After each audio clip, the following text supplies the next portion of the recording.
Évangile de Jésus-Christ selon saint Luc. En ce temps-là, Jésus disait à ses disciples : « Un homme riche avait un gérant, qui lui fut dénoncé comme dilapidant ses biens. Il le convoqua et lui dit : « Qu'est-ce que j'apprends à ton sujet ? Rends-moi les comptes de ta gestion, car tu ne peux plus être mon gérant. » Le gérant se dit en lui-même : « Que vais-je faire puisque mon maître me retire la gestion ? Travailler la terre ? Je n'en ai pas la force. Mendier ? J'aurai honte. Je sais ce que je vais faire, pour qu'une fois renvoyé de ma gérance, des gens m'accueillent chez eux. » Il fit alors venir un par un ceux qui avaient des dettes envers son maître. Il demanda au premier : « Combien dois-tu à mon maître ? » Il répondit : « 100 barils d'huile. » Le gérant lui dit : « Voici ton reçu.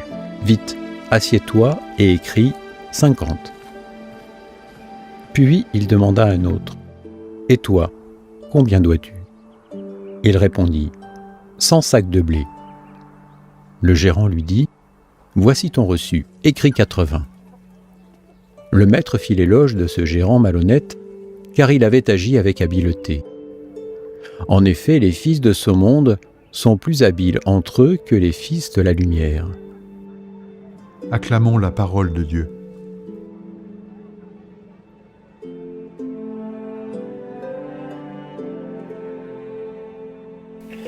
L'infatigable apôtre Paul se réjouit dans sa visite aux chrétiens de Thessalonique de s'être converti au bien véritable.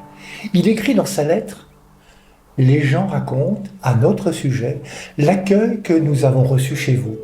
Ils disent comment vous vous êtes convertis à Dieu en vous détournant des idoles, afin de servir le Dieu vivant et véritable. » Servir Dieu en se détournant des idoles. Et l'évangile de ce jour nous parle d'un bien, l'argent, qui peut devenir une idole. Alors posons-nous la question, car Jésus nous invite à choisir. Vous ne pouvez servir deux maîtres, servir Dieu ou être esclave des idoles. S'isoler ou entrer en relation.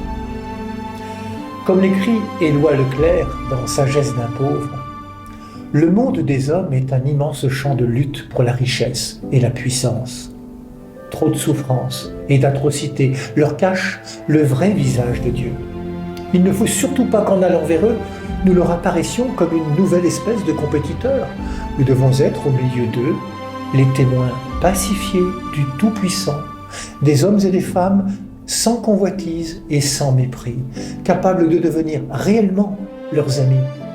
C'est notre amitié qu'ils attendent, une amitié qui leur fasse sentir qu'ils sont aimés de Dieu et sauvés en Jésus-Christ. La parabole du gérant malhonnête met l'accent sur l'habileté de cet homme pour se sauver d'une mauvaise situation. Il a dilapidé les biens de son maître. Les biens qui nous sont donnés, nos vies, la planète et le monde des vivants, nous n'en sommes pas propriétaires, mais les gérants. Nous sommes invités à être au service de cette création qui nous est confiée. L'argent, qui n'est qu'un moyen, peut vite devenir une idole qui fait obstacle à la fraternité voulue par Dieu. Cet argent, Jésus le qualifie de trompeur, car il donne l'illusion que l'on peut s'appuyer sur lui. Ne nous laissons pas tromper, nous dit le Christ, que toutes nos ressources soient au service de la relation. Quel est ce bien véritable dont parle le Christ, sinon la relation vraie que nous avons pour Dieu et pour notre prochain, pour ces relations qui seules donnent du sens et du goût à la vie. L'argent roi isole, le vrai Dieu nous met en relation. Servir Dieu, c'est lui ressembler. Lui ressembler, c'est prendre tous les moyens au service d'une seule fin, entrer en communion avec les autres.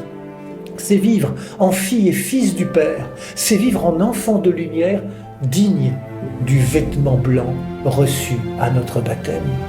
Rappelons-nous la parole du Père prodigue à son fils aîné, choqué de l'accueil qui a été réservé à son frère de retour à la maison. « Toi, mon enfant, tu es toujours avec moi, et tout ce qui est à moi est à toi. » Oui, Dieu ne garde rien pour lui, ce qu'il est nous est donné pour que vive l'alliance fraternelle.